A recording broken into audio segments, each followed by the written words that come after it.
సర్వాధికారియు నిరంతర స్తోత్రార్హుడు యేసుక్రీస్తు ప్రభువారి ప్రశస్త నామంలో ఉదయకాలపు వర్తమానాల కొరకు ఎదురు చూస్తున్న మీ అందరికీ ఇమాన్యుయల్ మినిస్ట్రీస్ తరపున మా శుభాభివందనాలు తెలియచేస్తున్నాను.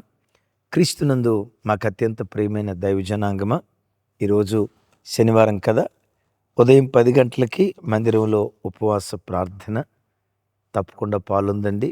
ఈరోజు రాత్రి 8 గంటలకి మాసాంతర కూటం. గడిచిన 2 మాసాలు ప్రభువారు కాచిన కాపుదలను తలపోస్తూ కృతజ్ఞతలు తెలియచేయటానికి, అలాగే మార్చి మాసపు తొట్టతుల్లిటి గడియలు దేవుని సన్నిధిలో గడపటానికి మాసాంతర కూటం ఏర్పాటు చేశాం. తప్పకుండా కుటుంబాలుగా కూడిరండి. దూర ప్రాంతాల నుంచి రావాలనుకున్న వారు చక్కగా ఈ రాత్రి మాసాంతర కూటంలో పాలుంది. రేపు 1వ తారీఖు ఆదివారపు ఆరాధనలో పాలుంది. మందిరంలోని విశ్రాంతి తీసుకొని తిరిగి మీ గృహాలకు వెళ్ళొచ్చు. దూర ప్రాంతాల నుంచి వచ్చేవారికి మందిరంలో ఉండటానికి అనుకూలతలు ఉన్నాయి, వసతులు ఏర్పాటు చేస్తాం. ప్రత్యేకంగా ఈ రాత్రి మాసాంతర కూటంలో వాగ్దాన సందేశం, రాగల మార్చి మాసం మన కుటుంబాల పట్ల దేవుడు చేయబోతున్న కార్యాలను గూర్చి దివ్యమైన వర్తమానం పరిశుద్ధాత్మ దేవుడు నా ద్వారా అందించబోతున్నారు. అలాగే రేపు సెంట్రల్ మందిరంలో ఆదివారం 4 ఆరాధనలు, ఉప్పల్ బ్రాంచ్ మందిరంలో 3 ఆరాధనలు, పటాన్ చెరువు క్రొత్తగా ప్రారంభించబడిన ఆ స్థలంలో సాయంకాలం ఆదివారం 6 గంటలకి సాయంకాలపు ఆరాధన. మిమ్మలను మీ కుటుంబాలను ప్రేమతో ఆహ్వానిస్తూ, మంచిది ఈ దినం ఓ ప్రత్యేకమైన సందేశం. అయితే సందేశానికి ముందు మీ అందరికీ ఒక విషయం కృతజ్ఞత చెప్పాలి. ఇశ్రాయేల్ దేశపు వీసా కొరకు ప్రార్థించండి అని గడిచిన దినాల్లో మీతో పంచుకోవటం జరిగింది. మీ అందరి ప్రార్థన ద్వారా ఇజ్రాయేల్ దేశానికి రావటానికి దేవుడు మార్గాలు తెరిచారు. వీసా వచ్చింది. ప్రభు చిత్తమైతే మార్చి మాసం 2వ వారంలో నేను ఇజ్రాయేల్ దేశానికి వస్తూ ఉన్నాను. ప్రత్యేకంగా 13వ తారీఖు మందిరపు 11వ వార్షికోత్సవం దైవజనులు జీవరత్నం గారి పరిచర్యలో వాక్యం అందించడానికి వస్తూ ఉన్నాను. మీరు ఎరిగిన వాళ్ళు ఇశ్రాయేల్ దేశంలో ఉంటే వారందరికీ తెలియచేయండి, వారు పాల్గొందునట్లుగా పురికొల్పగలరని ప్రేమతో తెలియచేస్తూ, మంచిది. పరిశుద్ధాత్మ దేవుడు ఓ దివ్యమైన వర్తమానాన్ని ప్రభు మనకు సిద్ధపరిచుంచారు. సకల శాస్త్రాలకు మించిన రాజగ్రంథం పరిశుద్ధ గ్రంథమైన బైబిల్. ఎందుకో తెలుసా? ఇజ్రాయేల్ చరిత్ర రాసిన ఒక గొప్ప చరిత్రకారుడు లియోన్ యూరిస్. ఆ భక్తుడు ఇలా అంటాడు: ఈజిప్షియన్స్కి పిరమిడ్స్ ఉన్నాయి, బాబిలోనియన్స్కి హ్యాంగింగ్ గార్డెన్స్ ఉన్నాయి, క్రైస్తవ జాతికి వాటికంటే శ్రేష్టమైన పరిశుద్ధ గ్రంథమైన బైబిల్ ఉంది. నేను ఎన్నో పుస్తకాలు రాశాను, ఎన్నో పుస్తకాలు చదివాను. నేను వ్రాసిన పుస్తకాల్లో, నేను చదివిన పుస్తకాలు, ఆకాశం క్రింద భూమికి పైన ఉన్న పుస్తకాలన్నిటిలో అతి శ్రేష్టమైన పుస్తకం, ది బెస్ట్ రాజగ్రంథం, పరిశుద్ధ గ్రంథమైన బైబిల్ అని ఆ భక్తుడు మాట్లాడతాడు. ఆ భక్తుడు ఎవరో మాట్లాడటం మాత్రమే కాదు, అక్షర సత్యం. సృష్టిలో ఎన్ని గ్రంథాలున్నా గ్రంథాలన్నిటికీ రాజగ్రంథం, సకల శాస్త్రాలకు మించిన అతి శ్రేష్టమైన గ్రంథం పరిశుద్ధ గ్రంథమైన బైబిల్. పరిశుద్ధ గ్రంథమైన బైబిల్లో చూడండి, కీర్తనల గ్రంథం 119వ కీర్తన 96 చరణంలో భక్తుడు ఇలా మాట్లాడతాడు. కీర్తనల గ్రంథం 119:96. సకల సంపూర్ణతకు పరిమితి కలదని నేను గ్రహించి ఉన్నాను, నీ ధర్మోపదేశం అపరిమితమైనది. విన్నారా ఈ మాట? సకల సంపూర్ణతకు, ప్రతి శాస్త్రానికి, ప్రతి దానికి ఒక సంపూర్ణత ఉంది, పరిమితి ఉంది. కానీ నీ ధర్మోపదేశం, నీ వాక్యం అపరిమితమైనది. క్రైస్తవ జనమ, నీకు నాకు దేవుడిచ్చిన ఈ రాజగ్రంథం పరిశుద్ధ గ్రంథమైన బైబిల్ సకల శాస్త్రాలను మించింది. ఓ రకంగా చెప్పాలంటే సృష్టిలో మనుషునికి ఉపయోగపడే ప్రతి శాస్త్రం పరిశుద్ధ గ్రంథమైన బైబిల్‌లో నుంచి పుట్టిందే. విన్నారా?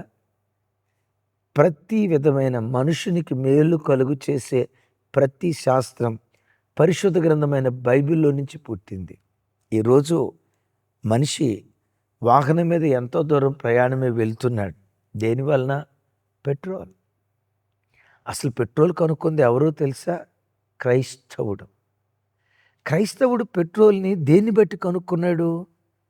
బైబిల్‌ని బట్టి. ఒకసారి ఓ భక్తుడు బైబిల్ చదువుతూ ఉంటే వెంటనే తను పనిచేసే సంస్థ దగ్గరికి వెళ్ళి ఇలా అడిగాడట. అయ్యా, నేను ఈజిప్ట్ దేశానికి వెళ్తాను. ఈజిప్ట్ దేశంలో ఎక్కడ పెట్రోల్ ఉందో నేను కనుక్కుంటా. నాకు కొంచెం అవకాశం ఇస్తావా? పిచ్చోడా, ఈజిప్ట్ దేశంలో పెట్రోల్ ఉంటావేంటయ్యా? అక్కడ ఆయిల్ సోర్సెస్ ఉండే అవకాశమే లేదు. నువ్వు భ్రమపడుతున్నావు. నేను భ్రమపట్ల. ఖచ్చితం. ఈజిప్ట్ దేశంలో తప్పకుండా పెట్రోల్ దొరుకుతుంది. దేన్ని బట్టి నువ్వు చెప్తున్నావు? మోషేను తల్లి నైలు నదిలో పెట్టింది కదా. నైలు నదిలో పెట్టేటప్పుడు ఆ జమ్ము పెట్టుకు కీలు పూసింది. అంటే తారు. తారు పెట్రోల్ యొక్క ముడి పదార్థం.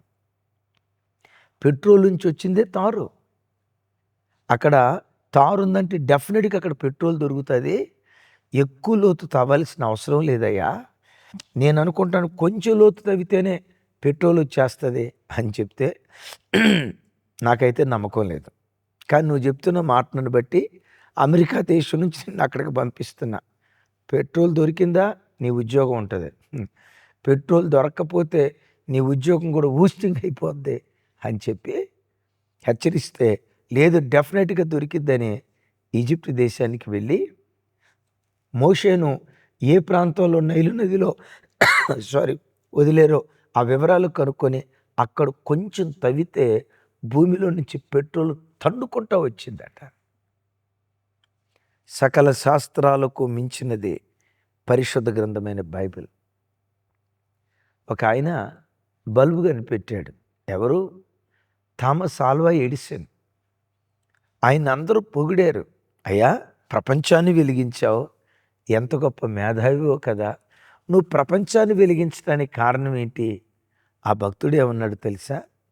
ఈ బైబిల్ నన్ను వెలిగించింది, నేను లోకాన్ని వెలిగించా. బైబిల్ నిన్ను వెలిగించడం ఏంటయ్యా? ఆయన చరిత్ర చాలా చెప్పాడు. ఆ చరిత్ర చెప్పాలంటే చిన్నప్పుడు చాలా అమాయకుడట థామస్ ఆల్వా ఎడిసన్. ఓ రోజు కోడి గుడ్లు పొదుగుతూ ఉంటే అమ్మ నాన్న అడిగాడట, డాడీ ఆ కోడి ఏంటి తెల్లటి మీద కూర్చొని ఉంది? పొదగటం నాయన. పొదగటం అంటే ఏంటి?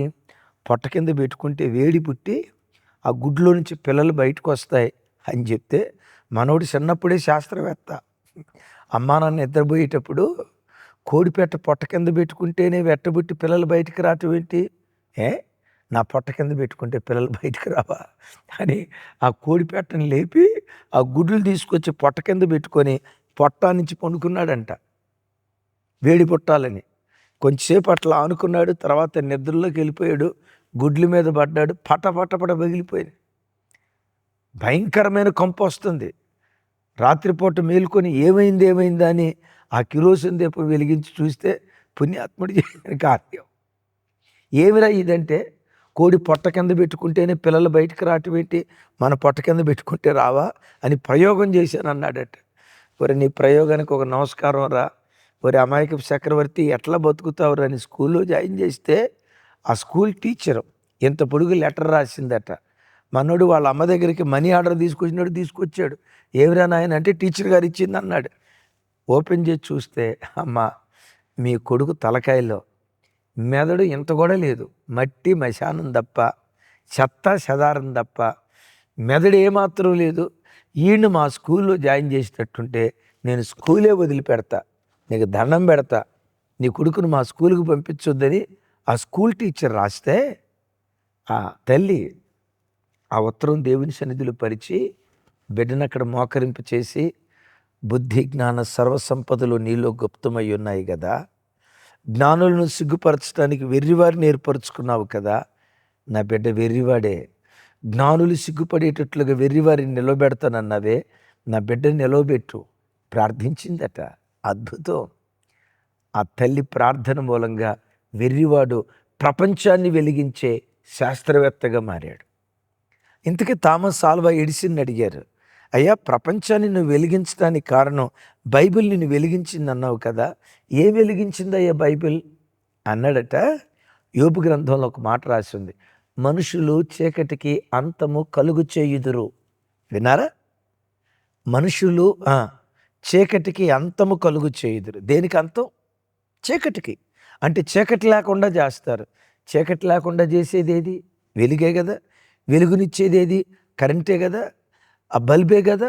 సో బల్బు కనిపెట్టాలని ఆయనకి ఇన్స్పిరేషన్ ఇచ్చింది. ఎస్, చూసారా తమ్ముడు చెల్లి, ప్రపంచంలో ఎన్ని గ్రంథాలున్నా ఈ గ్రంథం రాజగ్రంథం. ఈజిప్షియన్స్కి పిరమిడ్స్ ఉన్నాయి. పిరమిడ్స్ కంటే శ్రేష్టమైన గ్రంథం నీ చేతిలో ఉంది. బాబిలోనియన్స్కి హ్యాంగింగ్ గార్డెన్ ఉంది. దానికంటే శ్రేష్టమైన పరిశుద్ధ గ్రంథమైన బైబిల్ దేవుడు నీకు ఇచ్చాడు. దీన్ని నువ్వు సరిగ్గా చదివితే, దీన్ని సరిగ్గా నువ్వు ఆస్వాదించుకోగలిగితే ఓ దివ్యమైన మాట చెప్తాను. మానసిక శాస్త్రం, ఆరోగ్య శాస్త్రం, వైజ్ఞానిక శాస్త్రం, ఖగోళ శాస్త్రం, కుటుంబ శాస్త్రం, సంఖ్యాశాస్త్రం, వాట్ నాట్, మేలైన ప్రతి శాస్త్రం పరిశుద్ధ గ్రంథమైన బైబిల్లో దేవుడు నిక్షిప్తం చేసి ఉంచాడు. అందుకనే భక్తుడైన మోషే ఇశ్రాయేలుకు ధర్మశాస్త్రం ఇస్తూ ద్వితీయోపదేశకాండంలో ఇలా అంటాడు. చూడండి, ద్వితీయోపదేశకాండం 4వ అధ్యాయం 8వ వచనం చూడండి ఆ మాట. మరియు నేడు నేను మీకు అప్పగించుచున్న ఈ ధర్మశాస్త్రం అంతటిలోనున్న కట్టడలను నీతి విధులు గల గొప్ప జనమేది. విన్నారా? విన్నారు ఈ మాట? బ్యాక్ అక్కడే ఉంచు.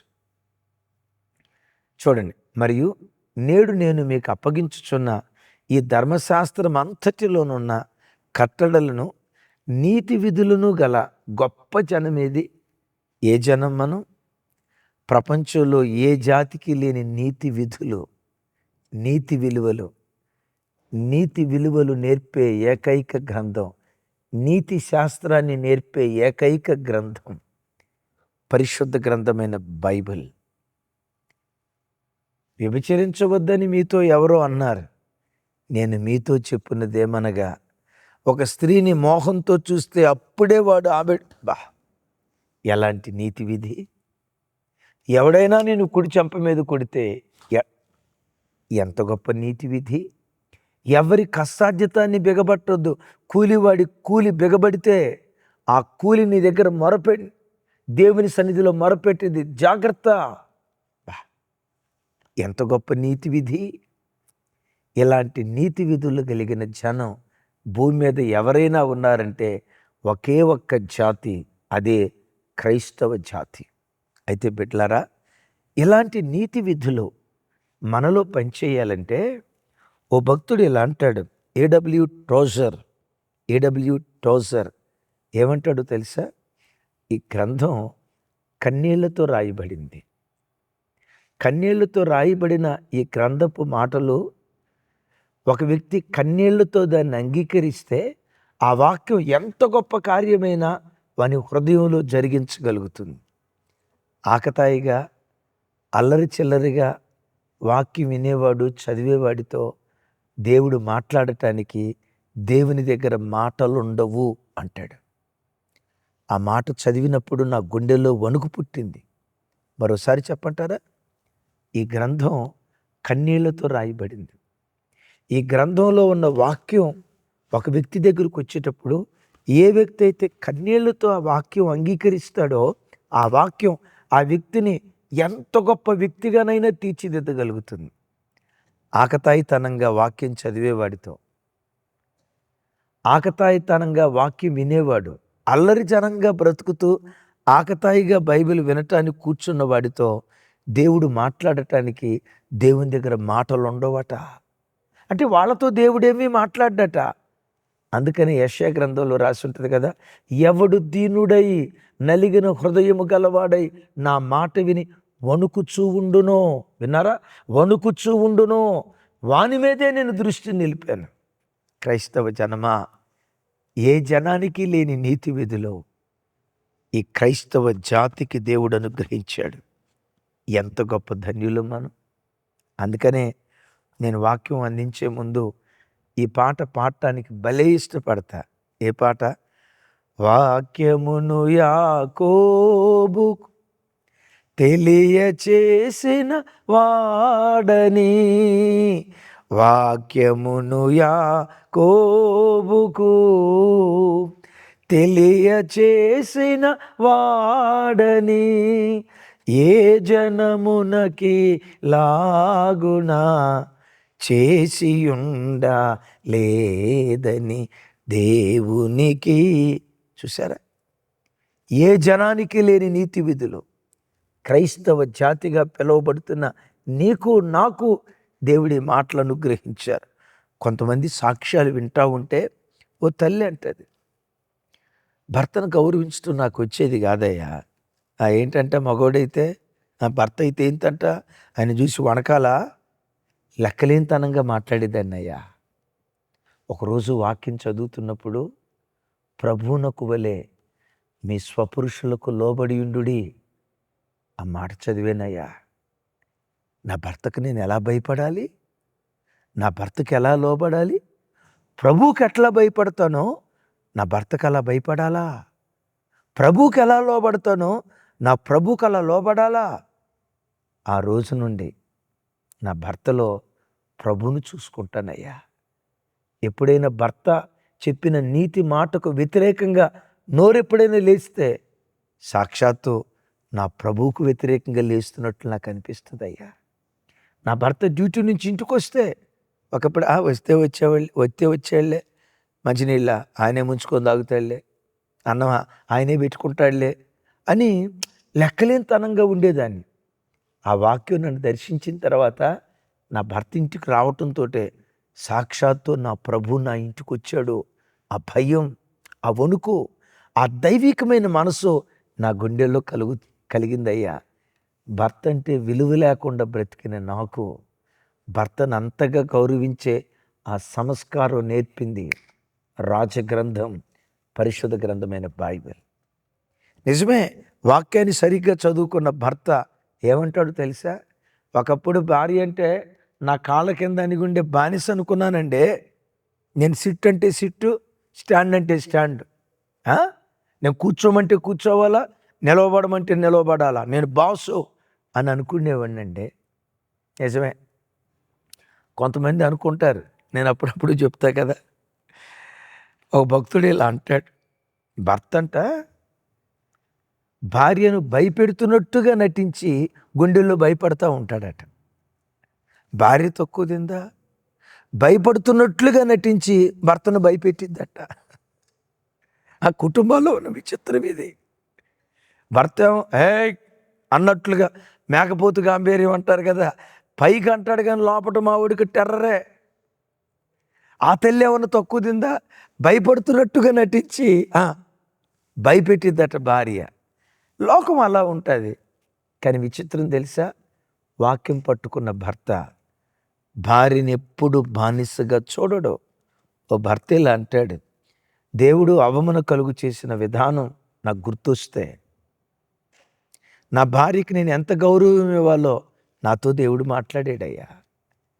క్రీస్తు సంఘాన్ని ఎంత ప్రేమించాడో నా భార్య నేను ఎంత ప్రేమించాలో వాక్యం నాకు నేర్పిందయ్యా.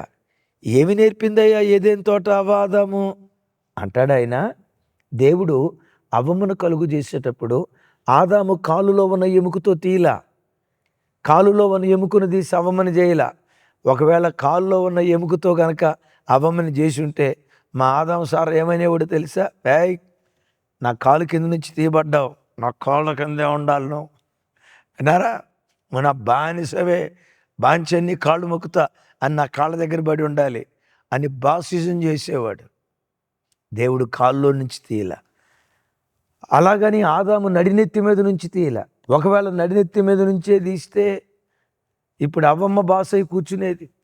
ఆదాము తల మీద కూర్చొని నీ తల మీద నుంచి దీబడ్డా కాబట్టి నీ నెత్తి మీదే కూర్చుంటానని ఆదాము తల మీద కూర్చొని తబల వాయించేది. దేవుడు అనంత జ్ఞాని. కాల్లో నుంచి తీయలా, తలలో నుంచి తీయలా. ఎక్కడి నుంచి తీశాడు? పక్కటెముకలో నుంచి తీశాడు. ఎందుకు పక్కటెముకలో నుంచి? భార్యాభర్తలరా, ఒకరినొకరు హత్తుకొని బ్రతకండి. సాటి అయిన సహాయం అంటే నీవెంతో నీ భార్య ఎంత, పురుషుడెంతో భార్యకు కూడా అంత సముచిత స్థానం దేవుడిచ్చాడయ్యా. క్రీస్తు సంఘాన్ని ప్రేమించి సంఘం కొరకు ప్రాణం పెట్టాడు కదయ్యా. ఆ యేసు క్రీస్తును చూసి భార్యని ఎలా ప్రేమించాలి, ప్రాణం పెట్టి అంతగా ప్రేమించాలనే ఆ విలువ బైబిల్ నాకు నేర్పింది.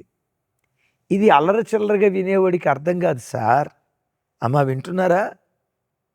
ఆటకాయితనంగా చదివేవాడికి బైబిల్ అర్థం కాదు. ఇది కన్నీళ్లతో రాయబడిన రాజగ్రంథం. కన్నీళ్లతో రాయబడిన ఈ రాజగ్రంథం నీలో కార్యం చేయాలంటే ఆ వాక్యం వినేటప్పుడు కన్నీళ్లతో వాక్యం వినాలి. విరిగి నలిగిన మనస్సుతో వాక్యం వినాలి. తండ్రిని ఎలా గౌరవించాలో నాకు తెలిసేది కాదు సార్. నా వరకు తండ్రి అంటే చాలా గౌరవం. అమ్మ దగ్గరకు వచ్చేసరికి అంటే అమ్మ అంటే గౌరవం లేదని అనను, కానీ ఆ యవ్వన వయసును బట్టి అమ్మ అంటే లెక్కలింతాను. నానంటే భయం, గౌరవం. అమ్మ అనేసరికి స్వతంత్రం, ఆ స్వతంత్ర భావము ఏదో కానీ లెక్క లేకుండా ఉండేవాడిని 10వ తరగతి దాకా, పాలిటెక్నిక్ ఫస్ట్ ఇయర్ దాకా. వింటారా? యేసయ్య వాక్యం ఎప్పుడైతే నన్ను దర్శించిందో నా ప్రభు ఎదుట ఆనబెట్టి చెప్తున్నా, నేను ఆడేది అబద్ధమైతే నా ప్రభు వింటాడు. ఎప్పుడైతే ప్రభువుని స్వరక్షకునిగా అంగీకరించానో అమ్మను నాన్నను ప్రేమించే ప్రేమికుడిగా మారిపోయా. సహజంగా యవ్వన వయసులో ఒక యవ్వనబ్బాయి ఎవరో ప్రేమలో పడతాడు. నేను ప్రేమలో పడ్డాను అంటే యేసయ్య ప్రేమలో, తర్వాత అమ్మా నాన్నను ప్రాణాధికంగా ప్రేమించే ప్రేమికుడిగా మారిపోయా. అమ్మంటే ప్రాణం. ప్రభు నన్ను దర్శించిన తర్వాత అమ్మ మాటకు వ్యతిరేకంగా మాట్లాడటం, అమ్మను గాయపరచటం, నాన్న మీద తిరుగుబాటు చేయటం ఊహల్లో కూడా లేదు. ఈ అనాగరికుడికి నాగరికత నేర్పింది పరిశుద్ధ గ్రంథమైన బైబిల్. ఈ సంస్కారం లేని వాడికి సంస్కారం నేర్పింది. అమ్మని ఎలా ప్రేమించాలో, నాన్న ఎలా గౌరవించాలో, తోబుట్టువులను ఎలా ప్రేమించాలో, సంఘాన్ని ఎలా ప్రేమించాలో ఈ సంస్కారం నేర్పింది. సంస్కారం లేని నాకు సంస్కారం నేర్పింది సంస్కారవంతుడైన దేవుడు. ఆ దేవుడు రాసిచ్చిన ఈ అద్భుతమైన గ్రంథం.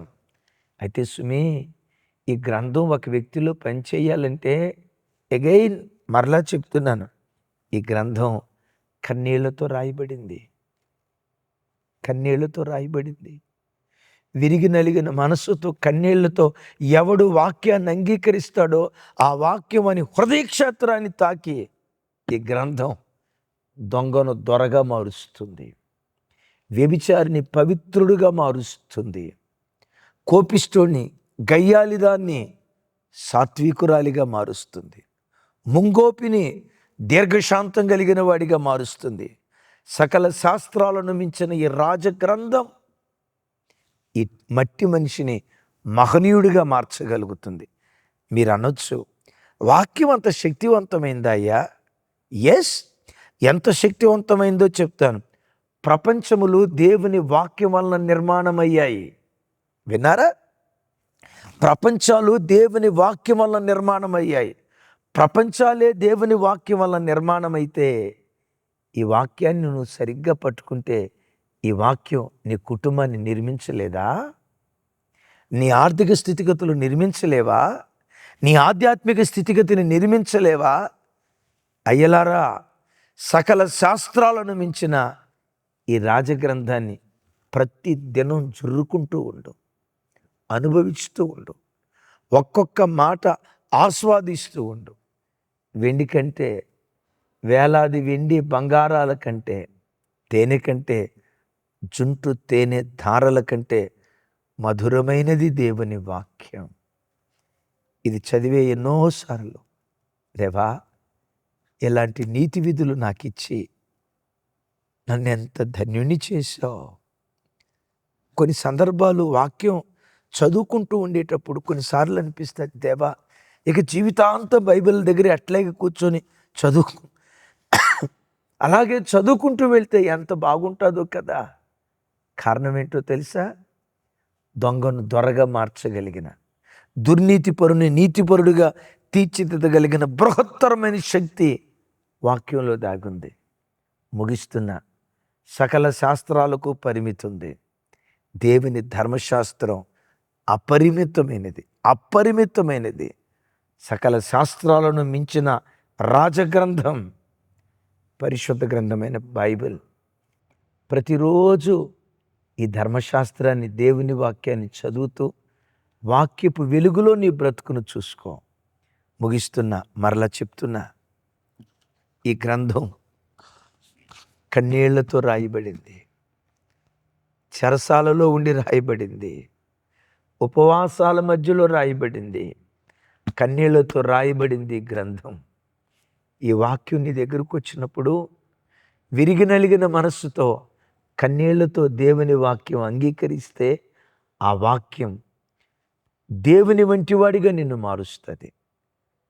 అల్లరి చిల్లరగా వాక్యం వినే వాళ్ళకి, ఆకతాయితనంగా దేవుని వాక్యం చదివే వాళ్ళతో దేవుడు మాట్లాడటానికి దేవుని దగ్గరే మాటలు ఉండవట. అల్లరి చిల్లరగా కాక విరిగి నలిగిన మనసుతో దేవుని వాక్యం వినే కృప దయగల దేవుడు మనందరికీ దయచేయును గాక. అలా నువ్వు వింటే నీ మీదే దేవుడు దృష్టి నిలుపును గాక. ప్రార్థన చేస్తాను. సకల శాస్త్రాలకు మించిన రాజగ్రంథం పరిశుద్ధ గ్రంథమైన బైబిల్ మాకు ఇచ్చిన దేవా, నీకు స్తోత్రం. ఆ రాజగ్రంథాన్ని ధ్యానించి రాజులుగా బ్రతికే కృప మాకు దయచేయి. వాక్యం మేము వినేటప్పుడు కన్నీళ్లతో వినే కృప దయచేయి. వాక్యం విత్తేటప్పుడు కన్నీళ్లతో వాక్యం విత్తే కృప దయచేయి. వాక్యం ఏది మాలో నిరర్ధకం కాకూడదయ్యా. ప్రభువు నూరంతలుగా వాక్యం ఫలించినట్లుగా కృప చూపించండి. ఇదిగో మీ వాక్యం వినే ప్రతిసారి విరిగి నలిగిన హృదయంతో ఆస్వాదించే భాగ్యం మాకు దయచేయమని చేతులెత్తి నీ ప్రజలను దీవిస్తూ యేసు నామం పేరిట ప్రార్థించి స్తుతించి పొందియున్నాం తండ్రి. తండ్రి అయిన దేవుని ప్రేమ, కుమారుడైన యేసుక్రీస్తు వారి దివ్యకృప, పరిశుద్ధాత్మ దేవుని సహవాసం మనకు సకల పరిశుద్ధులకు సదా తోడయుండి నడిపించునుగాక. ఆమేన్, ఆమేన్. Thank you. కృపా సమాధానాలు మనందరికీ తోడుగా ఉండునుగాక. ఈరోజు మాసాంతర కూటం ఉంది. తప్పకుండా మాసాంతర కూటంలో కలుసుకుందాం. కుటుంబాలుగా కూడి రండి. Thank you.